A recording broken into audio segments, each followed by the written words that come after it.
อันนี้ของไผ่ของใครของเปิ้นคือหมายก็ว่องตัวเฮานี่พอออกไม่ออกบางคนถามโลกอาตมาฉันเข้าหรือยังเนี่ยเมื่อถูกอ่ะ หมายก็ว่า ฉันกินข้าวแล้วยังไปถามตัวเก่าไปเหี้ย อันนี้คือปฏิบัติมันบ่ถูกอย่างตัวเจ้าตายนี่เป็นห้องมรณภาพนี่ถ้าไม่อุ้ยตายว่าโอ้หมีแล้วเนอะไม่อุ้ยมรณภาพไปแล้ว มันบ่ถูกอันนี้ปฏิบัติอย่างไรมันถึงจะถูกและทางใจก็เหมือนกันต้องปฏิบัติทางใจฮักพ่อฮักแม่ฮักจะใดแล้วก็ฮักน้องฮักเป็นจะใดฮักครูบาอาจารย์ฮักจะใดแล้วก็ฮักนายจ้างฮักจะใดฮักลูกจ้างฮักจะใดหรือผู้ชายฮักไม่ยิงฮักจะใดไม่ยิงฮักผู้ชายฮักจะใดถ้ามาปนกันบ่ถูกบ่เสี่ยงมันก็ปฏิบัติทางใจบ่ถูกฮักตัวเจ้าอย่างฮักผัวอย่างฮักเมียมันบ่ได้ มันก็ต้องฮักไปคนอย่างคนอย่างเพราะฉะนั้นการปฏิบัติทางกายทางวาจาทางใจนี่มีความสำคัญมากทีเดียวเราจะต้องหูติหูตังทำอย่างไรจะทำมือถูกเพราะฉะนั้นในศาสนธรรมคำสอนของพระสัมมาสัมพุทธเจ้านี่มีเรื่องราวนักที่จะต้องได้บรรยายให้ท่านทั้งหลายได้ฟังเพื่อเขาจะเข้าสังคมให้มันถูกต้องถูกที่ถูกทางและอยู่ที่ไหนก็อยู่ได้อยู่กับเทวบุตรเทวดาก็อยู่ได้ถ้าเขาปฏิบัติตัวมันถูกอยู่กับคนธรรมดาก็อยู่ได้อยู่กับผู้เจ้าพนายก็อยู่ได้บางทีบางคนนี่ปฏิบัติตัวบ่ถูกเลยอยู่ด้วยเปิ้นมาได้ทำงานด้วยเปิ้นก็บ่ได้หน้างอของฮักแต่เปิ้นหน้าบูดหน้าบึ้งบางทีได้ใจพ่อแม่เนี่ยได้อกได้ใจอย่างแต่งโคตรมาก็บ่กินข้าวพ่อแม่ก็ไปโยกให้กินเนี่ยแม่กินเนี่ยพ่ออย่างนี้เป็นต้นแล้วไปโคตรด้วยคนอื่นเขามีทางใครมายกกินเนี่ยอ้ายเนี่ยยังปลอมหักเลือดจังสูอย่าง อันนี้คือปฏิบัติมาดูหรือเมื่อเขาโคด้วยพ่อเขาแม่โคไปอย่างพ่อแม่ถึงเอาใจเขาไปโคด้วยคนอื่นจะไปยังอิ่มมาได้ดูเจ้าก็เหมือนกันนะไปโคศรัทธาบ้านเขานี่ไปทำอย่างเพื่อเขาง้อเขาใครเขาเป็นตู้หลวงเมื่อเนี่ยเขาก็แต่งหนีฮันหนีนี่เขาเป็นตัวหาลองไปหนีไปอยู่ที่อื่นหนีเขาถึงปล่อยหนีแล้วเขาถึงไปตัวทำซ้ำอันนี้การปฏิบัติมันจึงมาเหมือนกันผิดพลาดผิดถูกในหลักแห่งการปฏิบัติที่ถูกต้องทำอย่างไรจะได้เล่านิทานให้ฟังนิทานเรื่องนี้เป็นนิทานปรำปรานักปราชญ์อาจารย์เปิ้นแต่งตั้งไว้เปิ้นแต่งเอาไว้คำว่านิทานเนี่ยมันเป็นเรื่องมาแท้นะคำว่านิแปลว่าไม่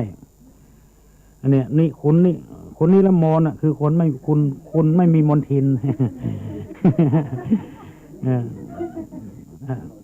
คนไม่มีคุณไม่มีมนทินนี่ละมนนี่ละนามเนี่ยคนมีชื่อคำว่านิก็คือไม่นิทานทานะนี่แปลว่าให้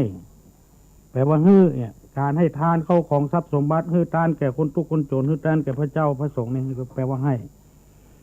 เพราะนั้นถ้าแปลสองอย่างแล้วนิทานก็แปลว่าฮื้อของที่มันหมี คือเป็นแต่งเอามาแล้วก็เป็นคติเตือนอกเตือนใจมีเมืองหนึ่งมันเป็นจะกว้างตัวใดบุหูยิ่งใหญ่ไพศาลอุดมสมบูรณ์มากทีเดียวอาหารการกินบ่อดบ่อยากบ่กั้นบ่เคยปรากฏว่าเมืองนี้คนตายกั้นตายอยากเสียที่ปรากฏบ่อยในหนังสือพิมพ์เมืองนี้ก็คือตุ้ยตาย กินนักลงไปอย่าเลยอ้วนตายเพราะว่าเมืองนี้มันอุดมมีน้ำมีฤดูฝน4 เดือนฤดูหนาว4 เดือนฤดูร้อน4 เดือนครบบริบูรณ์หมด12 เดือน1 ปีร้อน4 เดือนหนาว4 เดือนฝน4 เดือนไม่มีการอัดร้อนใจสักอย่างในน้ำมีปลา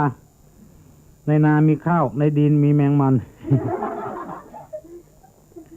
ป่ายไม้มีมดแดงมดส้ม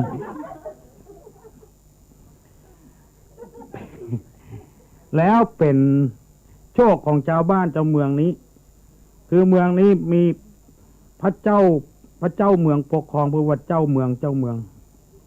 อย่างเมืองเฮาแต่ก่อนนี่ก็มีเจ้าเมืองปกครองแบบสมบูรณาญาสิทธิราชเจ้าเมืองนี่ออกกฎหมายคนเดียวใช้ได้ทั่วประเทศแล้วเป็นเจ้าเมืองของเมืองนี้มีพระราชาผู้ปกครองแผ่นดินออกกฎหมายคนเดียว บ้านเมืองอยู่ร่มเย็นเป็นสุขมากเพราะพระเจ้าเมืองนี้ตั้งอยู่ในทศพิธราชธรรมคือธรรม10 ประการมีกฎหมายมาตราหนึ่งออกมาว่าผู้ใดลักงัวลักควายไปฆ่ายับได้คาหนังคาเขาเอาไปสอบสวนรับสารภาพเอาไปติดตาราง2 เดือนคนใดลักพริกลักบะเขือไปกินยับได้เอาไปติดคอก5 ปี มาดูกฎหมายนี่เขาจะพอในสายตาเขาไปยุติธรรมเลยแต่ว่าเป็นจิตวิทยาของพระราชาเพราะว่างัวควายนั้นมันเป็นเรื่องที่ยากกว่าที่จะเลี้ยงเป็นตัวใจเป็นหลายปีแต่พริกบะเขือเนี่ยปลูกที่ไหนก็เป็นพริกเป็นมะเขือยิ่งบ้านเฮาก็อุดมสมบูรณ์กูอย่างมันขี้ข้านมันปลูกฝังลักของเพื่อนไปกินก็ไปติดคอกก็ต้องทรมานจะ5 ปีแต่มันออกมาลักแถมก็เอาแถม5 ปีอะ ต่อกันไปนะเบื่อที่จ้างได้ยังปรากฏว่าบ้านเมืองอยู่ในภาวะที่สงบมากคนมันกลัวคอกลักพริกแก่นเดียวก็ถึง5 ปีมันก็เลยมาลักบะจกปลูกฟังกินของไปของมันเลี้ยงเป็ดเลี้ยงไก่เลี้ยงหมูเลี้ยงอย่างกินของไผ่ของมันบ้านเมืองจะอยู่ภาวะที่ดีมากเศรษฐกิจก็ดีขึ้นแล้วก็ระบบสังคมก็ดีขึ้นวันหนึ่งพระเจ้าเมืองนี้หันว่าบ้านเมืองสงบราบคาบก็ไปประพาสเสด็จประพาสไปแอวตามบ้านตามจองหันน้อยนี่น้อยก็เข้าไปถึงมาปางแล้วไปปะใส่พระฤาษีองค์หนึ่งพระฤาษีอยู่ในป่านี่ถือศีลเข้าป่าไม่กินแต่ก๋วยเตี๋ยว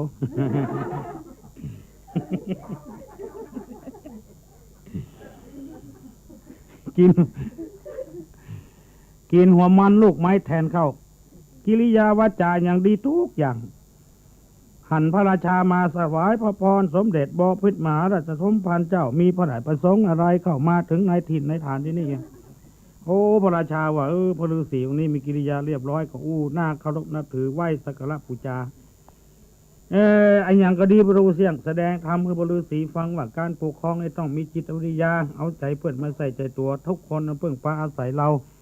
เขาหนีฮ้อนมาเพิ่งเย็นแล้วก็ทำตัวให้เย็นอย่าไปร้อนนี่สอนพระราชาไอ้อย่างก็ดีกูอย่างไปเสียอย่างเดียวพระราชานี่พระฤาษีนี่เลี้ยงวอกไว้ตวงเอาเชือกมัดคอบนจุบกิวเขาเลาะน่ะบอกตัวนี้ดิ้นกระวนกระวายไข่คือเพิ่นปล่อยมันตึ้งปล่อยเนี่ยจะได้พระราชาหันก็บอกว่าพระฤาษีปล่อยไม่เห็นเตอะท่านก็เป็นผู้ปฏิบัติศีลธรรม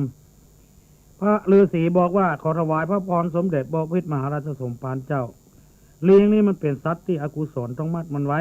ถ้าบ่มัดมันไว้มันคุยคัวประตูเสียงของเปื่อนมันก็คุยของเขามันก็คุย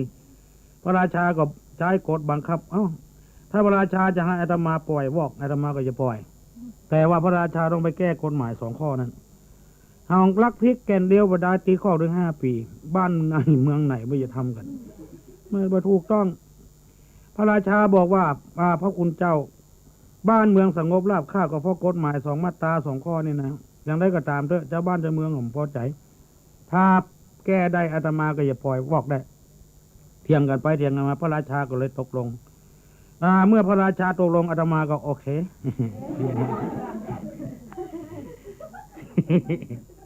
พระราชาก็โอเคพระฤาษีก็โอเคแล้วพระราชาก็เสด็จเข้าบ้านมาใจประกาศทำไมใจกฎหมายแบบประชาธิปไตยพี่น้องทั้งหลายลองฟังเถอะอย่างเฮาถึงวันเนี่ยเฮาประชาธิปไตยมา50 กว่าปีมาแล้วเมื่อเปลี่ยนแปลงการปกครองตั้งแต่วันที่24 มิถุนายน พ.ศ. 2475จนกระทั่งปัจจุบันเนี่ยประชาธิปไตย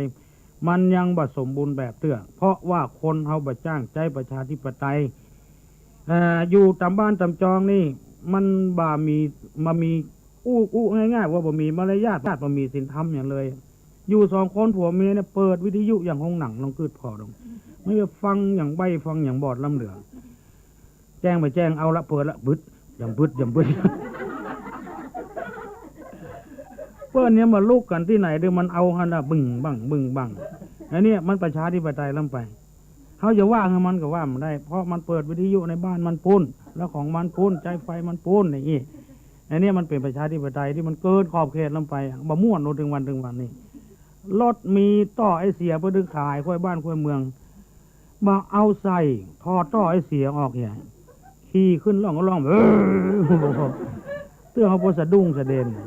ว่าอย่างนี้มันก็ไม่ได้เพราะมันขี่บนถนนพุ่น มันไม่ใช่ขี่บ้านเฮาอย่างเนี้ยอันนี้ประชาธิปไตยแล้วไผว่าม่วนเพราะมันก็บ่ม่วนมันก็เดือดร้อนแหละชาวบ้านชาวเมืองหันว่าโอ้พระราชากฎหมายแบบนี้ใจบ่ได้แล้ว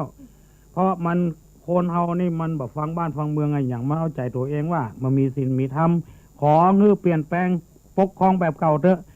พระราชาก็บอกว่าเรานะมีสัจจะนะไปขอกับพระฤาษีในป่าแล้วว่าจะใช้กฎหมายแบบนี้พระฤาษีองค์เดียวบ่ได้ไปขอร้องประเถอะ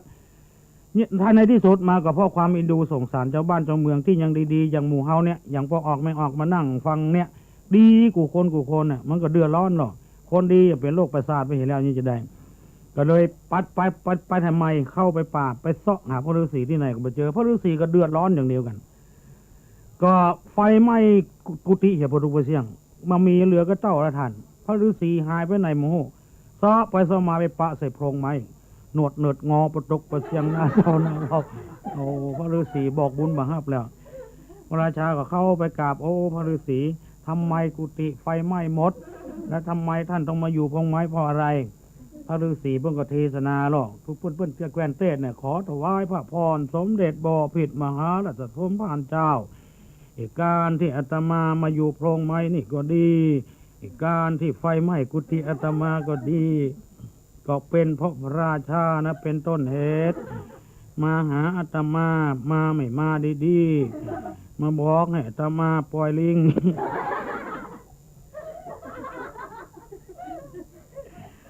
พอปล่อยได้สัก3-4 นาทีเท่านั้นมันก็จับดุนฟืนอันที่มีไฟอยู่มาขึ้นบนหลังคากุฏิอาตมาไฟก็ลุกมาพอดีแล้วก็ไหม้กุฏิอาตมาหมดเนื้อประดาตัวจนไม่มีอะไรหนวดเนิดงอไปหมดว่างก็มีด้วยประกาศรัชนียังมีหน้ามาเตะอยู่ เนี่ยเป็นอย่างนี้มาบอกมาดีๆมาหาบอกเนี่ยอาตมาปล่อยบอกพอปล่อยได้กำเดียวนะมันก็กำโดนหลัวที่มีไฟขึ้นบนหลังคาบนไฟไหม้หลังคาอาตมาล่นพระบุตรในเนี่ยเป็นต้นเหตุแล้วพระราชาจะเสด็จมันยิ่งอย่างพระราชาก็เลยบอกว่าผิดกรรมเดียวเดี๋ยวอภัยให้กันบ้างสิ โอ้ได้ไปเกินชั่วโมงผิดกรรมเดียวหันใจกันพ่องกัน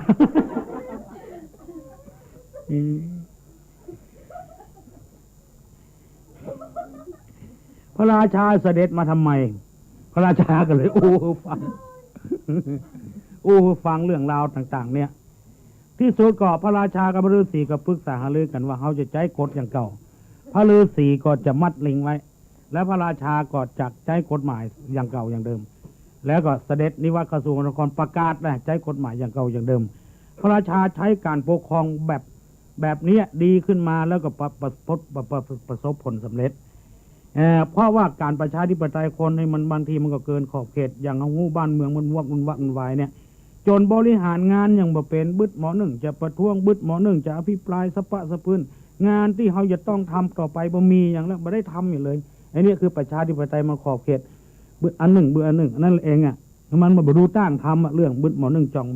อย่างเขาจะออกวัดมาเนี่ยบึดหมอหนึ่งมาถือไข้หุยไข้ให้แล้วต้องพูดกับมาเดือดมาอย่างจ้าอย่างนี้เป็นต้นเนี่ยการดำเนินงานของประเทศชาติบ้านเมืองถ้ามีคนหนึ่งจองมันก็เป็นอย่างนี้อันนี้พระราชาก็ใช้กฎหมายอย่างเก่าอย่างเดิมละพระใครไผ่ขโมยพริกไปกินติดคอก5 ปีเลย อย่างนี้มันอยู่มันเด็ดขาดเพื่อความเด็ดขาดเนี่ยพระฤาษีก็มัดวอกไว้เหมือนมันดิ้นไปตวงไปที่ไหนแล้วก็บำเพ็ญฌานสำเร็จในที่สุดมาบ้านเมืองก็สำเร็จลุล่วงโดยดีท่านทั้งหลายลองฟังว่านิทานที่เปิ้นฮื้อมาเนี่ยเป็นคำสอนอะไรคือพระฤาษีอะไรคือพระราชาและอะไรคือลิงทั้ง3อย่างเนี้ยถ้าเอามากำหนดกฎเกณฑ์อยู่ที่ในสภาพที่เขาอยู่ถึงวันเนี่ยลิงตัวนั้นคือใจที่เป็นอกุศลแล้วพระราชาคือกฎหมายและพระฤาษีคือศีลธรรมพระฤาษีเนี่ยมันเชือกอันหนึ่งศีลธรรมนี่เป็นเชือกอันหนึ่งกฎหมายเป็นเชือกอันหนึ่งและใจของเขาเนี่ยถ้าเขาอย่าไปปล่อยปะละเลยมันเลื่อยมันถึงมันได้เขาจะต้องมัดมันไว้เขาต้องกลัวกฎหมายเพราะกฎหมายเขาปากันสร้างเขากับปากันทำเขาก็ต้องกลัวกฎหมายถ้าบ่มัดมันไว้บ่กลัวกฎหมายยังเขาหัวหันกันขนาดเป็น เป็นรัฐมนตรีเป็นผู้ช่วยรัฐมนตรีเป็นแก่เป็นแคว้นเอาหมดมันบ่มัดมันไว้ปล่อยมันจะกล้าไม่เถื่อนจะกล้าฟินเถื่อนกล้าอาวุธเถื่อนกล้ามันจะไปแจ้งไปด่าไผ่มันปล่อยปะละเลยไปเลยเพราะเนี้ยเขาจะต้องมัดมันไว้เอาพระราชาเนี่ยคือกฎหมายเนี่ยมัดตัวเขาไว้แต่มันมีไผ่มามัดนอกจากตัวเขางูตัวเก่ามันพิษแล้วเขาก็ต้องมัดมันไว้อย่างความบดีบดักทั้งกายทั้งวาจาทั้งใจเนี่ยเขาจะไปด่าไปแจ้งเพื่อนจะไปเล่าขวัญเพื่อนเนี่ยขี่เข้างานแล้วมูลีขี้โยเหยเบ้าเนี่ยขึ้นน่องเนี่ยเขาออกบ้านไปมันบดีเราไปเล่าขวัญเพื่อนเขาก็มัดวอกตัวนั้นไว้เนี่ยมาเนี่ยการบ้านการจ้องเนี่ยปฏิบัติปัดโปของให้อย่าล้างถ้วยล้างจานเนี่ยมันมัดมันไว้ได้พระสงฆ์พระเจ้าที่ทำมาอย่างพิษพลาดก็อย่างเนี้ยคือบ่มัดใจไว้ถ้ามันมัดใจไว้มันก็มีปัญหาที่อย่างเขาว่าไม่มีปัญหา อันเนี้ย นั้นมีปัญหาแล้ว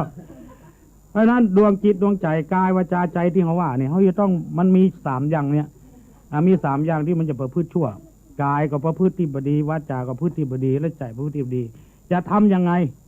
ตอนนั้นก็คือเขามัดมันไว้มันมีอยู่2อย่างที่มัดมันไว้คือศีลธรรมกับกฎหมายบ้านกฎหมายเมืองแล้วเพื่อจะปฏิบัติที่มันถูกต้องจะทำอย่างใด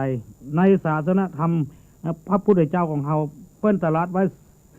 84,000 พระธรรมขันธ์บ่ต้องไปกลัวเรือเฟือทำสอนพระพุทธเจ้าเนี่ยสอนชั้น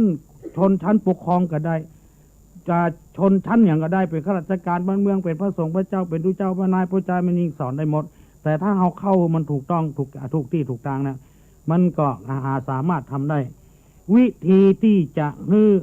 ทำถูกต้องบอกว่าเปิ้นว่าเขานั้นมันมีอยู่นี้ข้อแรกเปิ้นว่าอินทรีย์สังวรถ้าจะมาว่าอีวันค่ำนี่ไผ่หมูเรื่องเลย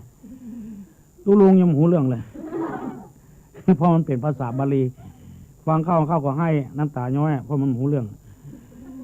คำว่าอินทรีย์นี่แปลว่าความเป็นใหญ่นะมันมีตุเจ้าอดล็อกอย่างอิ่มมีละ นกอินทรีเนี่ยคือนกมันใหญ่ที่สุดอินทรีสังวรนี่คือการสำรวมอันนี้สำรวมความเป็นใหญ่ไอ้อย่างพ่องในเป็นใหญ่นี่ในเป็นใหญ่ในตัวเขานี่มีนี่หมดตาหูจมูกลิ้นกายใจหมู่เนี่ยคือเป็นห้องว่าอินทรีย์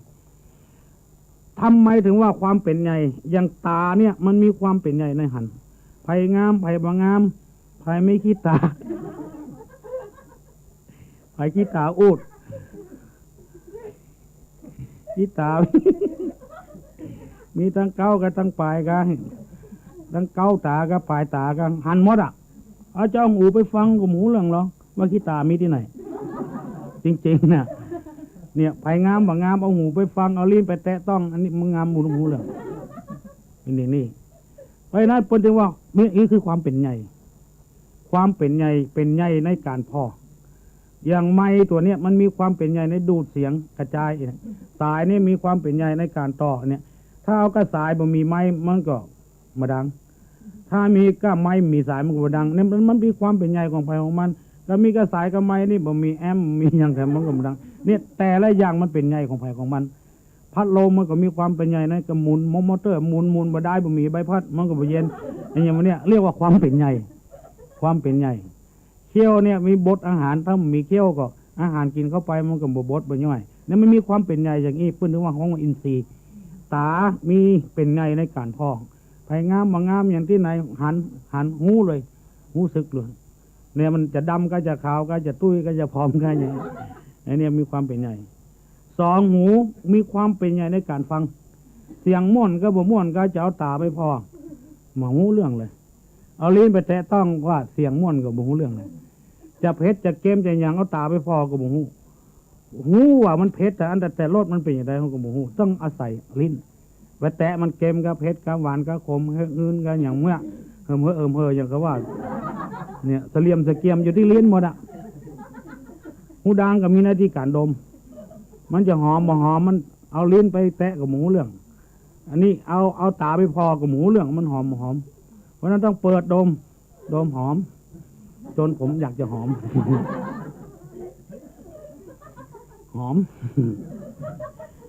เราหูไปฟังให้มันหอมหูกับหูอันเนี้ยมันมีความเป็นใหญ่ในการดมกลิ่นถ้าประสาทจมูกเสื่อมไปเห็นแล้วเอาอย่างมาใส่กับหูเรื่องมีคนเล่าคนหนึ่งขนาดละอ่อนมันเอาลูกมันแกงจากน้ำป่า เอาน้ำป่ามาใส่มันใจสกรรมตอนนั้นมันใจตะเกียงใจโกมนี่นะได้น้ำมันกัดเอาน้ำมันกัดเอามาใส่ใครกินมาได้สักคนคนเท่านั้นหวดได้สบายนะ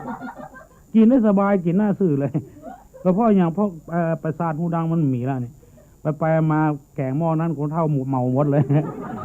นี่เป็นอย่างนี้นี่ตาหูจมูกลิ้นกายและใจใจนี่ก็มีส่วนหนึ่งคือส่วนได้รับมันเป็นรวมนี่หมดนี่เรียกว่าความเป็นใหญ่อินทรีย์สังวรให้สำรวมอินทรีย์6คือตาหูจมูกลิ้นกายใจมันอยู่ที่นี่นะถ้าปฏิบัติอย่างนี้มันจะบ่ผิดคือหมายความว่าตาหันแล้วเขาสำรวมไว้เนี่ยคือหันแล้วอย่าไปใครได้ของเปิ้นว่ามันใช่ของเขาเนี่ยถ้าจะใครได้ก็หาวิธีอื่นจะคือได้อย่างเปิ้นหาวิธีอื่นจะไปอย่าจะไปลักไปจกไปชอกไปโกงไปอย่างเปิ้นหันสตางค์ในเกะในเกลือเนี่ยอันเนี้ยดีเขาบอกมัดวอกไว้จะยุ่งละวิธีที่ว่าเนี่ยคือหาวิธีหารายได้ต่างอื่นคือมีการสำรวมตาบางทีเขาไปหันของเพื่อนแล้วจะเป็นเพศเป็นพลอยอย่างที่เพื่อนมีอยู่เลยเขาแค่ได้เขาเพราะตามันมีหน้าที่พอมันนี่ที่กอยนี่ที่หน้าที่หันเมื่อหันแล้วก็ฮืดใจเขาเนี่ยสำรวมไว้คืออย่าไปก็ได้ของเพื่อนเนี่ยถ้าเขาปฏิเสธมาอย่างนี้แล้วก็เขาก็สามารถที่เขามีความพยายามที่เจ้าของเพื่อนโดยอัตโนมัติไปชกชิงวิ่งเล่าเพื่อนกันอย่างกันส่วนมากคนเฮานั้นเขาบอกได้สำรวมไว้คือตาหันจะเอาอยู่เรื่อยๆคำว่าเอานี่มันก้องอยู่ในประสาทตลอดเวลาแล้วก็จะเอาจนได้เมื่อจะเอาจนได้จนเป็นแล้วก็บ่ได้มัดวอกไว้อย่างที่เขาว่านะคือก็ปล่อยมันเมื่อปล่อยเขาเอาเข้าจริงๆแทนที่เขาจะได้มาเป็นประโยชน์กับเขามาใจมาสอยอย่างที่มันลงหน้าหนังสือพิมพ์การลงวิทยุถึงวันเนี่ยมันเป็นอย่างนี้คืออยากได้ก็หันรถเปิ้นก็จะเอาแทนที่เขาจะได้ล่ะนะเอาไปขายได้เงินได้ทองมาได้สักกำพอเอาไปกำเดียวตำรวจยับมันมีวิทยุสปะสปืนรถสีนั้นก็จับมารถเขาก็มาได้ยังบุปอเดี๋ยวต้องไปติดตารางแถมมันเหมือนกับพระฤาษีที่ไฟไหม้กุฏิอย่างเนี้ยคือตัวบ้านเขาก็ต้องได้อยู่เงินคำก็มาได้สักอย่างนั้นพอเสียชื่อเสียเสียงเสียพ่อเสียแม่เสียพี่แล้วน้องแถมแล้วตัวเองก็ต้องไปติดคอกติดตารางแล้วก็เสียประวัติแทนที่จะเฮียนหนังสือคือมันจบก็เฮียนไปจบละประวัติบดีละโรงเรียนไหนก็บ่กล้าครับหมู่เนี้ยคืออย่างพระฤาษีนะที่ไฟไหม้กุฏิบรรลุเสียงตัวเนี้ยคือเฮาบัดสำรวมต่างเฮาอันนี้ถ้าเฮาสำรวมนำปฏิบัติตึงผิดละบ่เอาของเปิ้นละเพราะมันเป็นของเปิ้นบ่ใช่ของเฮาเนี่ยพอเฮามันผิดศีลผิดธรรมได้ถึงวันก็เพราะว่าการไม่สำรวมบ่นึกถึงกฎหมายที่จะอาจเอื้อมมาให้เฮาไปใส่คอกใส่ขังบ่นึกถึงว่าศีลธรรมมันจะเสื่อมทรามลงไปอย่างฝรั่งมันมาบ้านเฮาจนมันเป็นตัวกลัวมีฝรั่งคนหนึ่งมาเอี่ยวเมืองไทยเขาเล่าให้ฟังเขาก็บานก็แล้วพอมาเอี่ยวเสร็จแล้วมันก็ปิกไปบ้านนึงเพื่อมาถามว่าเธอไปที่ไหนมาไปประเทศไทยนี่เป็นเปิดเพื่อการท่องเที่ยวเสรีภาพแล้วก็มันก็หู้กิตติศัพท์ของจังหวัดเชียงใหม่ว่ามันม่วนจะได้มันก็หู้มันก็เลยถามว่าไปเมืองไทยไปเชียงใหม่ไปสิทำไมไม่ไปอันนี้ภาษาอังกฤษของหมู่นะเขาฟังหมู่เรื่องแล้วก็เลยแปลเป็นภาษาไทยให้ฟังเนี่ยไปสิทำไมไม่ไปมันเป็นไงบ้างเชียงใหม่โอ้เพื่อนด้วยเชียงใหม่นี่วัดเยอะเหลือเกินพอๆกับผู้ร้ายลองคิดดูมันซึ้งขนาดไหนซึ้งหรือไม่ซึ้งมันเป็นอย่างนี้วัดนักนะที่คนจะมีศีลมีธรรมเข้าวัดเข้าวาจำศีลภาวนานักเอี่ยหน้าที่คนดีๆนักอย่างหมู่เฮานี่ดีนักเนี่ยสังว่าพอกับผู้ร้ายมันซึ้งขนาดไหนลองขอเด้อนี่มันเพราะอะไรเพราะว่าคนบ้านเฮามันมาสำรวมถ้าตัวไปเอวบ้านเปิ้นพ่องอย่างเงี้ยแล้วก็หมูจักไผ่พอหน้าพอตาก็ไปแจ้งเฮาสักคนแล้วเปิ้นไปแย่งกระเป๋าเฮาแถมเนี่ยเฮาได้ไปเปิ้งพระอาศัยไผ่เนี่ยหมู่ผู้ร้ายต่างๆที่มันเนี่ยคือบ้านเมืองเดือดร้อนถึงวันนี้มันมาสำรวมอย่างที่ว่าเนี่ยมาเข้าหาศีลธรรมว่าศีลธรรมเป็นเรื่องล้าสมัยมันมาล้าสมัยมันตันสมัยตลอดเวลาแล้วมันไม่ใช่ขายหน้ากับเขานะขายหน้าเผื่อตู้เจ้าพนายหมู่เฮาที่มานั่งฟังนี่ขายหน้าหมดวัดเยอะพอๆกับผู้ร้ายเองเหมือนกับตู้เจ้านี่สอนให้คนเป็นผู้ร้ายอยู่ติ๊กๆล้วงกระเป๋าล้วงอย่างนี้เนยอย่างนั้นอย่างนี้เลย อันนี้เพราะการผสมรวมตาไปหันแล้วไปหันกล้องถ่ายเปิ้นไปหันไอ้กระเป๋าเปิ้นอย่างเปิ้นเนี่ยมันไปแย่งของเปิ้นอันนี้คือนอกจากนั้นก็ลดการวิทยุการทีวีอย่างนี้ความจริงมันไม่ใจอดใจอยากในเมืองไทยคนนี้บักขนาดที่จะต้องลู่ต้องแย่งกินอย่างนั้นนะไอ้ยังมีกับประทบประเสียงอย่างเขานั่งอย่างเขาบาหารว่าเขามันกั้นมันอยากเสื่อจริงๆนะบ่ได้กินข้าวกับบ่ได้กินน้ำมันถึงหมูมีแต่ว่าคนเขาไม่นิสัยอย่างนั้นคือมันบ่ได้สำรวมตาไปหันหูกไอ้อย่างหมูเนี่ยมันไม่ได้สำรวมเนี่ยขได้ของเพื่อนขได้ตัวมีก็หาวิธีริดรอนเนี่ยเอาไปเอามาก็ไม่ได้ใจสักคำเนี่ยอย่างที่ลงหนังสือพิมพ์กันไปชกเอาเพชรเอาพลอยอย่างคนต่างประเทศมาได้มาแล้วตัวก็ไม่ได้ใจสักคำเนี่ยอันนี้ก็มันน่าจะไปเล่าเพื่อนนะคือเล่ามันเป็นตัวอย่างคือฟังว่าถ้าเขามัดลิงไว้แหมมัดวอกไว้ในเขาสำรวมไปอันนั้นเป็นของเพื่อนโลกมันใช่ของเขาก็พอใจในเงินเดือนของเขาที่ก็พอแล้วคะแนนเขาขอของเขาในประหยัดการใช้จ่ายเนี่ยอันนี้คือปฏิบัติอย่างอีกบ่ผิดเลยบอกว่าใครสักคนเนี่ยหันหน้าตู้เจ้ามันมางามกับพวกมันมางามเป็นเรื่องมางามเนี่ยอย่าไปเอ็นเอียงเดี๋ยวบาปอย่าโขมหัวไม่ได้ลูกสู่เกินมาอย่างตู้เจ้านี่ประตูมันอย่างนี้สำรวมหูได้ยินเสียงก็สำรวมไว้อันใดมันเป็นอันใดคือมันถูกต้องมันถูกหรือมันถูกบางรายมันสำรวมน่ะอย่างตู้ลุงออกเทปในลูกศิษย์ลูกหาออกเทปแล้วก็เอาไปเล่าเชี่ยบางคนมันมาสำรวมหูเปิดฟังให้เกิดความรู้ความเข้าใจแล้วเป็นธรรมะธรรมโมแทรกไปธรรมะเอาไปลงสื่อพิมพ์หนูตู้ลุงยังสั่นยงอ่านหนังสือว่าตลกบริโภคเหมือนกับเอานี่บัดเนี้ยอย่างสักอย่างบัดทำการทำงานบัดเทศบัดสร้างบัดสอนสถาก็ตลกแล้วเอาเทปไปไล่ขายกินตำหุจะป้าสะปืนอันนี้คือคนมันบัดสำรวมเมื่อบัดสำรวมก็อย่างเงี้ยลูกศิษย์ลูกหามาถามตุลุงว่าตุลุงนี่จะได้คนอย่างเงี้ยก็ตามเรื่องมันเถอะคือการบัดสำรวมนั่นเองอ่ะฟังแล้วก็ฟังอย่างนั้นกับไปเกี่ยวข้องอย่างกับเพื่อนตัวบอกฟังกับคนอื่นฟังอย่างเงี้ยเอาเรื่องกันว่าเนาะอันนี้เขาถึงว่ามันบัดสำรวมอ่ะเห็นไหมเห็นแล้วเห็นแล้วก็เฉยไว้ดีอ่ะมันก็เป็นธรรมจะดีนะได้ยินไหมได้ยินแล้วก็เฉยไว้เนี่ยมันก็ผิดหรอกถ้าเขาบ่เฉยอย่างนี้กันได้ยินเพื่อเขาด่าเขาแจ้งเขาว่าอย่างเขาบดีบดังเขาก็สำรวมเห็นมันเตอะเป็นตาเนื้อมันเหี่ยหยาดน้ำมันไปเหี่ยมันได้กินได้ว่าอย่างเขามันบ่มีอย่างเลี้ยงลูกเลี้ยงเมียมันเขียนหนังสือพิมพ์มันคือได้สตางค์กับเพื่อนพ้องกับมันไปเลี้ยงลูกเลี้ยงเมียเนี่ยเขาก็อนุโมทนาทำมันเนี่ยเขากันไว้เพื่อว่าหน้าเขาอย่าเอาเขาไปลงสื่อพิมพ์ไม่ได้หมู่นี่คือหมู่ประสำรวมทั้งนั้นนักปราชญ์บัณฑิตเปิ้นหูเปิ้นฉลาดเปิ้นไปพอเด้อครูบาอาจารย์ที่จบปริญญามาผัวกับปริญญาเมียกับปริญญาเปิ้นอยู่ด้วยกันนะเปิ้นมีปัญหาอย่างซักอย่างเพราะต่างคนมันเป็นนิสัยของภัยของมันเปิ้นก็เลยอภัยให้กันเนี่ยคนธรรมดาเขานี่มันจังพิษจังเถียงกันก็เพราะว่าเขาประสำรวมเนี่ยไปได้ยินเสียงบดีบดักน้อยเพื่อนเล่าให้ฟังน้อยผัวมึงอย่างอันอย่างอีนี่เมียมึงอันอย่างนี้ประสำรวมอ่ะเมื่อมันสำรวมกับผัวเข้าบ้านมากระดาผัวเพี้ยอันอย่างบ่งูมือที่สามเนี่ยสำคัญนะคือจำไว้แต่ตัวบางทีเขามายุมาโยงเขาฮือพิษกับเมียน่ะพอกิจการมันล้มเหลวไปเป็นลายบางตัวโอ้เนี่ยเป็นแต่เรียกว่าจะเลี้ยงเป็ดเลี้ยงไก่เลี้ยงอะไรอย่างลงทุนไปเป็นล้านระหว่างผัวเมียพิษเดียวกันกิจการล้มเหลวหมด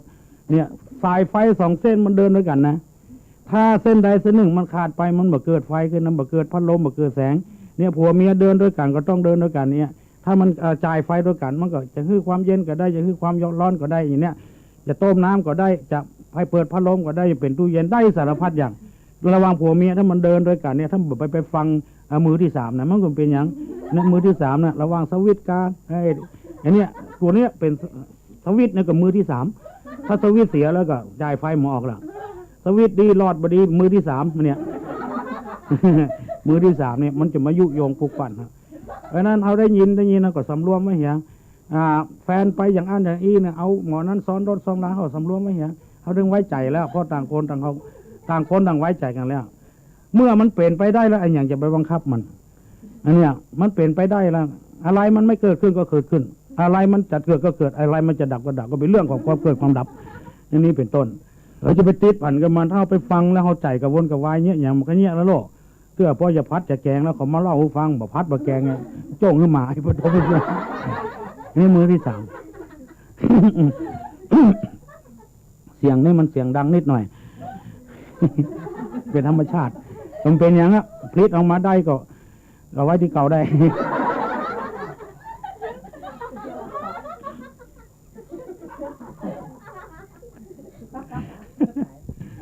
วัสดุดิบป้อนโรงงาน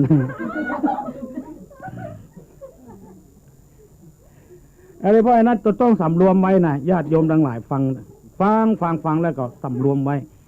อย่าไปเชื่อคนอื่นเชื่ออย่างเชื่อเนี่ยหูได้ยินเสียงที่เปิ้นแจ้งเปิ้นด่ากันอย่าไปมาเอามาเปลี่ยนอารมณ์มันจะเรื่องของเขาหูได้ยินเสียงที่มันปลอบอกปลอบใจเขาว่าอย่างนั้นอย่างนี้เธอสวยเธองามเลยอ่ะจะไปเชื่อเขาบางทีก็ลงไหลกับเขาจัดหลายลายล่ะเนี่ยบางทีก็ว่าเธอสวยเธองามติดเขามาเผียบ้านเผียจองแทนที่จะเป็นประโยชน์โอ้ซ้ำค่าเอาเพชรเอาพลอยไปประตูเสียงเนี่ยเพราะความหลงไหลในฟังกรรมเสียงแล้วคือพิจารณาคือสำรวมไว้บางทีเอามันเหิมหลงยังมีหลายลายตุ้ลุงเนี่ยเป็นเพชรน้ำเอกของเมืองเชียงใหม่ให้เราต้องทำสังคมไม่ไปเป็นเพชรเป็นพลอยอย่างนั้นนี่ถ้าไปลงเขาเชื่อเขาแท้น่ะอัดทัศนงตัวละนี่อย่างแกบ้านนั่นน่ะเพราะเป็นแกแล้วบ่กินข้าวด้วยเมียเลยหรอกอันนี้ท่านนงตัวแล้วเป็นผู้ใหญ่ถูกยกย่องมาแถวบ้านประเดี๋ยวนี้เพิ่งเลือกข้าเป็นแกแล้วแต่ก่อนนี้นายอำเภอสั่งให้เป็นแกได้เลยหรอกกินข้าวด้วยกันก็กินมาได้เนอะนี่จะต้องกินกับโต๊ะกับตังเนี่ยบอกกับเมียมันหรอกเมียก็ว่าเป็นอย่างอ่ะคำนี้โต๊ะโซตังมันคือกินคือพ่อมันกินนอนกินติ้งพอถ้ากินด้วยเปื้อนนะเนอะลูกสอนลูกมันลูกเบิ้ลก็เอาผ้าสลีไว้นอกเตือนเบิ้ลคือพ่อมันนอนคนเดียวเนี่ยเดียวมันได้ยินเนี่ยอันใจหายว่าเด้ออันสู้อย่างอันนายอำเภอเพิ่นว่าเด้อมันเป็นอย่างนี้คือเขาแบบสำรวมอ่ะพอบนยกย่องคือเป็นผู้ใหญ่บ้านนะพุทโธบ่กินข้าวด้วยเมียแล้วอันนี้คือแบบสำรวมยกย่องตัวไปใจพฤติกรรมมันผิดน่ะมันผิดตี้เพราะนั้นต้องสำรวมหูได้ยินเสียงตาหูจมูกดมกลิ่นบางทีเขาไปติดกินนะติดกินอาหารติดกินอะไรอย่างเนี้ยไปเสียเงินเสียทองน่ะน้ำหอมขวดเป็น1,000-2,000พวกเนี้ยนี่เขาไปติดกินมันความจริงแล้วมันก็อย่างตัวใดวันเดียวมาคืนเดียวมันก็เฮยก็หายไปก็กินมาให้พอดีนะหมอกยกก็แง่ไผ่บ่ตื้อคุณไผ่บ่ตื้อคุณดังก็เป็นดีนะอันเนี้ยเราเอาไปติดมาแล้วก็ตัวใดเขาบอกว่านะผ้ากลัวเขาอยู่ซื้อมาใส่กับยุ่งเสียดายไปซื้อน้ำหอมมาใส่แต่อันมันบ่เป็นก้าอย่างใดเอาหมอกพอให้พอดีอย่างเนี้ยติดกินอาหารก็มีจัดหลายลายนะเพื่อเงินเดือน1,000-2,000ไปนั่งสวนอาหารมันหอมกินหอมมันยังคุกคุณพุทุกเสี่ยงเนี่ยสปะสะเปิดเนี่ยก็หมดเงินหมดทองมาถ่ายในตัวต้องสำรวมไว้กินข้าวกับบ้านเขานะกินแกงแค่นะกินน้ำพริกน้ำปูนะเนาะต้มนอเหี่ยสบายเนี่ยถ้าไปติดมันแต่เขาก็หมดเงินหมดทองกับมันแต่เรื่องลูกเสียงตีนรถโพธพะคือสิ่งที่มาถูกต้องเนื้อตรงตัวเขาเนี่ยผ้าที่มันอ่อนนุ่มกับที่นอนมันอ่อนนุ่มกับที่ว่าเนี่ยนอนแล้วสบายมันไม่ใช่สบายนะความจริงนะเขาไปนอนที่นอนจะมีราคาเป็นหมื่นอย่างเงี้ยเขาเป็นหนี้เป็นสินเพราะเขามันสบายเหมือนใดน้องเกิดก่อนหรอกแต่ลูกมันตื่นขึ้นมาหายใจวับเลยดอกเบี้ยก็เล่งมาติ่งมันไม่สบายเหมือนใดสบายทั้งเวลาหลับเวลาตื่นเวลานอนนั่นแหละคือตัวที่บัดสำรวมนั่นเองอ่ะอย่างเขาเงินเขาบอกมีสมมติว่าที่นอนราคา10,000อย่างเงี้ยเอามีเงินสัก4,000เอาไปดาวเพิ่นเหลือ6,000ให้ไปนอนม่วนเมื่อใดมันสบายทั้งตื่นทั้งหลับเมื่อใดก็เป็นหนี้เพิ่นถึง6,000อยู่อันเนี้ยแล้วเดียวแม่เมียเป็นทำพ่อผัวเมื่อยทำเมียเดียวน้องเมียจะบวชแถมเมียปั๊บปัญหามันเกิดขึ้นประตูเสี่ยงต้องเอาเงินไปใช้จ่ายที่อื่นที่นอนกับมาได้เฮือเพื่อนดีเพื่อนยืดไปนอนสาดอย่างเก่าอย่างเดิมอันนี้เพราะตัวเขาไปสัมผัสกับส่งของมันนุ่มนวลแล้วไปถูกต้องผ้านุ่งผ้าใบอันนี้หมายถึงว่าเฮานี่มีบ่พอกินพอใจจักหัววิถินจักถินวิถหัวนะสำหรับที่เป็นเหลือเฟือนั้นมันเป็นเรื่องของคนเหลือเฟือของเงินเฟ้อเงินล้านเปิ้นเท่ากับเงิน5 บาทของเฮามันเป็นไปอย่างนี้นะเฮาก็ต้องสำรวมเอาไว้สำรวมคนเฮาพออยู่พอกินลูกเสียงกินรสโผฏฐัพพะและธรรมารมณ์นี่สำคัญมากทีเดียวโยมทั้งหลายคืออารมณ์ที่มันเกิดกับใจน่ะ บางทีลมประจอยบ่กินข้าวหรอก ไม่กินข้าวละไม่กินข้าวไม่กินน้ำอะไรอะลมประจอยคือมันเกิดตามสภาวะของมันเป็นว่า อันอย่างมันเกิดขึ้นได้มันก็ดับได้เขาจะไปคืดทำมันอย่างนั้นตัวนี้เป็นศีลเปิ้นแล้วก็ยังบ่ปอมือกอดกายหน้าผากแถมกู้จากหาในเงื้อมือเปิ้นเนี่ยคืดเข้านอนบ่หลับล่ะเนี่ยผัวมาเข้าบ้านเมียมาเข้าบ้านมาคืดใจมันบ่เข้าเจ้ามันอย่างนอนคนเดียวสบายไม่ตายถ้าเขาตัดไปอย่าเลยนะ เนี่ยมันเฮามันไปคืดหาอย่างเดียวอย่างเตื้อลูกเลยเนาะลูกตายเนี่ยคืดหาลูกจะฮื้อลูกขึ้นมาติ๊กๆมันเป็นไปมันได้มันเป็นของฝืนธรรมชาติไปอย่างแล้วเป็นไปบ่ได้เมื่อเป็นมาได้เรื่องตายก็เรื่องตายเรื่องเป็นมันหมดก็หมดไปนี่ในศาสนาของเขานี่อีกท่านว่าอยู่บ่ได้พื้นดินเขาเนี่ยดอกบัวมันจะออกขึ้นมาเมื่อออกเอามาปลูกอย่างไรก็หมอออกบัวนี่ต้องอาศัยน้ำถ้าบ่มีน้ำบัวก็บ่ขึ้นเราสังเกตนะบัวกับน้ำนี่มันบ่ติดกันเลยถ้าเราเอาบัวออกน้ำก็มีสักเม็ดเลยอันนี้คือบัวกับน้ำมาอยู่ด้วยกันแต่มันไม่ติดกันถ้าเมื่อใดน้ำติดบัวแล้วเมื่ออันน่ะบัวต้องตายมันช้ำที่ใดที่หนึ่งกับน้ำเข้าไปสู่บัวนั่นก็ช้ำเมื่อมันช้ำว่าดอกบัวก้านบัวนั่นต้องตายเพราะมันช้ำไปเห็นแล้วเพราะฉะนั้นจะไปให้มันติดมันให้มันปล่อยออกไปเฮามีลูกก็มีผัวก็มีเมียก็มีตู้เจ้าพนายมีอย่างหมดเนี่ยเมื่อเฮามีเฮาก็ใจมันไปเหี้ยอย่างรถเฮาเนี่ยมีเฮาใจมันไปเหี้ยมันหายไปก็แล้วไปเหี้ย ตีเอาไม่ต้องมาเกิดมันลองเอาไปกืดหามันอย่างน้ำติดบัวน่ะแล้วมันก็ช้ำกืดไปสะได้ใบสะได้เงาก็หัดเอาของเพื่อนออกมาเนี่ยจะต้องส่งให้เพื่อนเป็น2 ปีพุ่นกูเอาที่ไหนมาส่งให้เพื่อนเงินก็มีเป็นเข้าไปโรคประสาทนะกินยาตายก็มีอย่างก็มีจะไปเนี้ยนะโยมนะจะไปเนี้ยเรื่องของทางนอกกายไปเนี้ยจะได้เพื่อนรักเพื่อนโจกไปเขาก็บอกไปตามนั้นน่ะมีแต่ใดก็ทรายเพื่อนไปใจเพื่อนตึงได้ล้านเพื่อนตึงหันอกหันใจเขาต้องพิจารณาอย่างนี้ก่อนถ้ามาคิดเข้าอันยังกับมือกายหน้าผากค้าขายขาดทุนกับมือกายหน้าผากได้กำไรกับมือกายหน้าผากสะปะสะปืนจะไปติดมันถ้ามันติดเมื่อใดเขาตายหมดอันผัวติดเมียติดผัวตู้เจ้าติดสถาติดตู้เจ้าเนี่ยเป็นเรื่องเกิดแน่ ตู้เจ้าซิกับมือซิกอย่าติดตู้เจ้าอีหรอกมันจะติดอย่างอื่นนะ อย่างนั้นเพิ่นบอกว่านายอำเภอบอกว่าเถอะนี่คือเอาสำรวมกายสำรวมวาจาด้วยเฉพาะอย่างยิ่งสำรวมใจเขาเนี่ยสำรวมใจเขามันเกิดขึ้นมาของดีก็อย่าไปเผลอลืมเนื้อลืมตัวลำไปพอเผลอลืมเนื้อลืมตัวมันก็เสียผู้เสียคนไปจัดนักเพื่อนยกย่องสรรเสริญว่าเป็นคนดีอย่างนั้นอย่างนี้บางเตื้อนะจนบ่ได้เข้าบ้านเข้าจองก็มีเมากับเนี่ยเป็นเมากับเพื่อนยกย่องนะเขาคนนี้คนเข้าสังคมดีช่วยบ้านช่วยเมืองอีกเขาก็จะไปเผลอไปติดมันมีเขาก็ทำเหี้ยบ่มีก็แล้วไปเหี้ยที่เขาจะไปเสาะหามันแล้วก็ถ้าบ่มีกินเขาก็บ่ต้องไปเดือดร้อนอะไรอย่างมันถึงบ่กั้นตายเขาปล่อยตามใจเขาสบายนี่ไอ้เรื่องทำมาค้าขายหาค้าขายถึงวันมันมีความจำเป็นคนเขากินได้ก็ต้องหาได้เพื่อนว่ามีกินมีกินก็ต้องมีหาถ้ากินแล้วหาแล้วก็เอาที่ไหนมากินหาแล้วบ่กินบ่ใจก็ไปหาไม่อย่างเนี่ยตายไปได้อย่างเป็นตัวสักอย่างเขาก็ต้องทำอยู่ตลอดเวลาเรื่องขยายกิจการงานต่างๆเนี่ยพระพุทธเจ้าเพิ่นสรรเสริญเพิ่นยกย่องว่าทำให้มันเกิดขึ้นดีขึ้นอันนี้เจริญรุ่งเรืองขึ้นอันนี้มีปัญหาไม่ใช่ไปติดกับมันเขามีปัญญาเขาประหยัดแบ่งเบาเฮืออยากกระจายมันไปได้กระจายกันไปอย่างมั่วเขามีร้านเดียวมันพอเพราะคนที่ต้องอาศัยเดี๋ยวกิจการมีก็ตั้ง2 ล้าน 3 ล้านแล้วก็2 ล้าน 3 ล้านมันไม่ใช่เป็นผลเสียหรอกมันไม่ใช่เป็นผลเสียเพราะมันเป็นผลดีอยู่คนก็อย่าต้องมาทำงานกับเขาสมมติว่าร้านไหน5 คนเนี่ยเขามีร้านเดียวก็ได้ใจ5 คนเนี่ยแต่ถ้ามี2 ล้านก็ใจ10 คนถ้ามี3 ล้านก็ใจ15 คน20 คน25 คน30 คนก็ได้ทำการทำงานมีงานอยู่เรื่อยๆอันนี้บ่เป็นอย่างอันนี้บ่ใช่เรื่องนั้นอันเรื่องทำอย่างในเรื่องที่เขาตุกใจเนี่ยในศาสนาของเขาอาจจะไปติดไปผ่านกับมันคือสำรวมอินทรีย์6ตาหูจมูกลิ้นกายใจเนี่ยคือปฏิบัติไม่ผิดเลยทำไปเถอะทำต่อใดดีต่ออันนี้เป็นข้อแรกข้อที่2เพื่อว่าโภชเนมัตตัญญุตาอันนี้แต่ถ้าจะว่าไปกับหมูโภชเนนี่คือโภชนะนะมัตตัญญุตารู้จักประมาณในการกินจะไปกินนักจะไปจ่ายนักจะไปใจสุรุ่ยสุร่ายอันเนี้ยคือหมายความว่าเขารายได้ตัวใดคือพยายามให้มันเหลือนะจะไปให้มันวิทย์นะจะไปให้มันติดลบแต่ว่าเงินเดือนเอา1,600เนี่ยพยายามยังมันเหลือคือมันเหลือ300จะเนี้ยจะได้มันเหลือ300ตัดรายจ่ายที่ประจำเป็นออกอย่างเนี้ย นี่ เขาส่วนมากเขาไปเพิ่มรายจ่ายขึ้นทำไมอันนี้หมูจักหมูจักประมาณในการใจบางเรื่องมีจำเป็นสักอย่างเขาของเพิ่นมาใจดาวของเพิ่นมาใจตู้เย็นเฮาบ่ใจก็ได้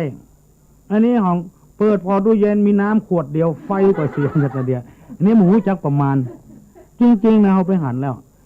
ญี่ปุ่นเขาเล่าให้ฟังนะ เขาเล่าให้ฟังญี่ปุ่นมันมาหันคนไทยเขาเนี่ยโอ้มันบืนปากก็ใส่บืนปากตู้เย็นเนี่ยเพื่อแจ้พักแจ้อย่างญี่ปุ่นมันมีหัวคิดดีหรอกพักมันเหลือวันนี้แล้วมันเน่าอะไรอย่างนี้ใดมันก็ค้นคิดทำตู้เย็นขึ้นมาเอาไว้แจ้พักเนี่ยแล้วมาไว้ห้องครัวพวกหลวงมันจะมาบ้านบนเตินห้องรับแขกจากบ้านเฮานี่นะอันนี้เขาก็นึกว่าเป็นของดีของงามเป็นเครื่องประดับประดาน่ะเรื่องหูพ่อหูแม่มีฮันแต่อันนี้ให้ไปเหี่ยตั้งปลายตีนบนเอาตู้เย็นมาไว้บนหัวอันนี้คือบูจักประมาณน่ะเรื่องมันน่ะมันจ่ายนักนำไปจ่ายนักแล้วมันไม่จำเป็นหูพ่อหูแม่เอาไว้สาลูกเฮือนหลังนี้ก็เงินจากการพ่อทำแม่เฮาไปย้ายหอยพ่อให้แม่ไปไว้ตีนปัดปลายตีนพุ่นแล้วหูพ่อเอาแล้วก็เอาตู้เย็นมาตั้งบนเตินนี่บนห้องรับแขกนั้นมันหมดถูกเตื้องเอาไปเตะทำนะกำลังเตะอยู่ฮั่นย่องมาบึดเปิดน้ำบึดเอาพักไผ่บึดเอาหอมดงในตู้เย็นจริงๆนะอันนี้คือบอกหูจักประมาณเนี่ยเขาจะว่าไปประเดี๋ยวนี้ก็มีคนจังเขาจะหลายคนนะ หมูที่นั่งเนี่ย บอกเนอะเขาก็ดูหมูว่าอย่างหูจักประมาณหรอกโอ้ทุกคนเข้าใจอะเรื่องมันน่ะจ่ายนักนำไปก็ไปจ่ายนักนำไปคือพยายามให้มันเหลือนะย่างมันเหลือก็เหลือสัก50 บาทต่อเดือนก็ยังแขวนหน่อยจะไปให้มันติดลบเนี่ยเพื่อนกินจะได้จ่ายจะได้เขาก็จ่ายอย่างนั้นเพื่อนว่ากินหรือกินเหมือนเพื่อนเนี่ยจ่ายก็คือจ่ายอย่างเพื่อนไปก็คือไปอย่างเพื่อนอย่าไปเหมือนเพื่อนกินหรือกินเหมือนเพื่อนนะอย่าไปกินเหมือนเพื่อนเนี่ยเพื่อนกินไอติมเขาก็กินไอติมอ่ะเขากินอัน5 บาทเขากินอันบาทเนี่ยก็จูบอย่างนั้นกับไอติมเหมือนกันหมดอ่ะไม่ว่าอย่างจูบขี้อีก เนี่ยได้กินไอติมเหมือนเพื่อนแล้วกินแท่งบาทแล้วเพื่อนมีเงินเพื่อนกิน5 บาทก็จูบไอติมอย่างเดียวกันนะเนี่ยมันอย่างเดียวกันเนี่ยความโบราณเพื่อนว่ากินหรือกินเนี่ยเพื่อนอย่าไปกินอย่างเพื่อนกิน5 บาทเขากินอันบาทเดียวก็พอแล้วเนี่ยเพื่อนกินจีน่าเขาก็กินด้วยเพื่อนแต่อย่าไปกินอย่างเพื่อนนี่คือเอาป่าเอาอย่างมาลาบก็ได้กันนะกินลาบเลยนะ เอาอย่างก็ใส่พ่องก็เป็นจีน่าเพื่อนเนาะกินแกงงอมก็กินด้วยเพื่อนน่ะซื้อจีนมาอย่าง5 บาทใส่ดอกยิ้วอย่างเครื่องกิโลกินแกงออมนั่นนะหรือว่ากินดอกยิ้วมาดูว่าหรอเนี่ยใจก็คือใจอย่างเปิ้นใจของแป้งเขามีเงินก็ใจของถูกๆเนี่ยอันนี้พอสมน้ำสมเนื้อเขาเรียกว่าโภชะเนมัตตัญญูตารู้จักประมาณในการบริโภคในการกินบริโภคนะมันบริโภคอุปโภคบริโภคอุปโภคนี่ของใจบริโภคนี่ของกินทั้งอุปโภคในบริโภคเนี่ยหูจักประมาณนาฬิกาเปิ้นใส่เขาก็ใส่ด้วยเปิ้นเนี่ยเปิ้นใส่อัน5 เรือน 5,000เขาก็ใส่อัน100 ปลายก็พอแล้วแล้วทำกี่โมงก็ตบเหี่ยวแล้วก็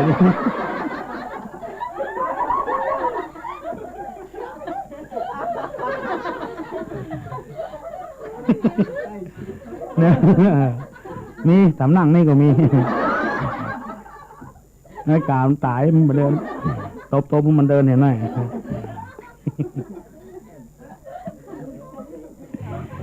ก็ได้ใส่เหมือนกันนะเขาก็หันว่านาฬิกาลูกเขาไปพอวัตถุแค่นี้ไม่ใช่นาฬิกามันเป็นอะไรอย่างเนี่ยคือมันของแป้งของถูกของยังราคาต่อใดมีกับรู้จักประมาณน่ะและอันสุดท้ายนี่คือชาคริยานุโยคคือประกอบความเพียรเพื่อจะชำระใจให้หมดจดคือใจของเฮานี่นะจะไปให้มันสกปรกเพื่อล้างใจคือประกอบความเพียรพยายามล่ำไปหมายความว่าถ้าเราอยู่ในร้านเปิ้นอีกาเขาไปทำงานรับจ้างเปิ้นกาเป็นนายขับรถการอย่างสปะสะเปื้อนเนี่ยคือพยายามทำใจให้สะอาดรักษาของเปิ้นในร้านเนี่ยก็เจ็ดถูเปิ้นพ่องแล้วก็ในรถในลาก็ล้างคือเปิ้นพ่องอย่างคือเปิ้นพ่องหมดเนี่ยคือทำใจให้สะอาดหมายความว่ารถนะก็เป็นรถของเขาอีกคือที่ว่าเป็นของเขาก็เพราะให้พยายามรักษาของเปิ้นเหมือนกับของเขาเอาไว้ว่าเป็นเจ้าของเขาไว้ขับล่มล่ำมันเนี่ยอันนี้คือใจที่มันสะอาดจะห้องเปิ้นรู้ตลอดเวลาเนี่ยเมืองไทยเราที่มันวุ่นวายถึงวันก็เพราะอันเนี้ยเอารถ10 ล้อมาวิ่งลุถนนหนทางเขาลุหมดอ่ะแล้วถนนหนทางนี่เป็นเรื่องของคนส่วนรวมหนูเจ็บท้องเจ็บไส้จะตายไปโรงพยาบาลก็อาศัยถนนเนี่ยตัวเพื่อปากเพื่อท้องของตัวเองเอารถ10 ล้อมาวิ่งเป็นลุมเป็นม่งแต่มานอกมานา อันนี้ถ้าว่ากันก็ว่ากันแกล้งกันอย่างสารพัดอย่างก็เพราะว่าเฮาบ่ประกอบความเพียรที่จะทำใจให้สะอาดถนนเส้นนั้นน่ะเหมือนกับถนนของเฮาคิดไว้อย่างนี้บ้านเนี่ยก็เป็นบ้านของเฮาเนี่ยลูกเล็กเด็กแดงไก่กับหมูกับเม่นกันไอ้อย่างกันที่มันวิ่งตามกลางกองนะเฮาคิดว่าถ้าคิดว่าเป็นของเฮาเนี่ยเฮาจะบ่ทับไก่ทับหมาบนตายถึงวันนี่เฮาบ่คิดเป็นอย่างนั้นมาขวางถนนไว้ฮอดทับกันไปตายเบิ่คนละอ่อนตายยังตายแกเพราะเฮาบ่ระวังเนี่ยบางทีถนนทางแยกพวกก็เขียนเครื่องหมายไว้หั่นแล้วที่จะเบาคันเร่งนั่นนะหูเหี่ยวไว้นะย่ำคาดก็ขึ้นเกียร์ลงเกียร์ต่ำให้น้อยมันมาเอาแล้วหรอกย่ำเกียร์วิ่งตลอดเวลามันก็โจนกันเบื่อเนี่ยเขาบอกคิดว่าเป็นของเขาคือใจที่มันสะอาดจะเอาได้อย่างเดียวนะพ่อเลี้ยงคือกี่เที่ยวตัวใดนึกถึงสตางค์พวกนี้แล้วมันนึกถึงจากความเดือดร้อนอันนี้เป็นต้นอันนี้เราจะต้องประกอบความเพียรเพื่อล้างใจถ้าใจเขาสะอาดนะเขาอยู่ที่ไหนเขาก็อยู่ได้ทุมาอยู่กับหมาก็อยู่ได้อยู่กับเทวดาก็ได้ใจที่มันสะอาดเนี่ยมันไปทำงานเปิดเดือน2 เดือนก็จะโกงพวกน่ะหาวิธีโกงอย่างเงี้ยจะได้คือมันได้เป็นตรงตัวอย่างเงี้ยนะและนี่ใจนี่มันสะอาดเมื่อมันสกปรกสกปรกตลอดเวลาแบบเล็กกับสแตนเลสเนี่ยนี่จริง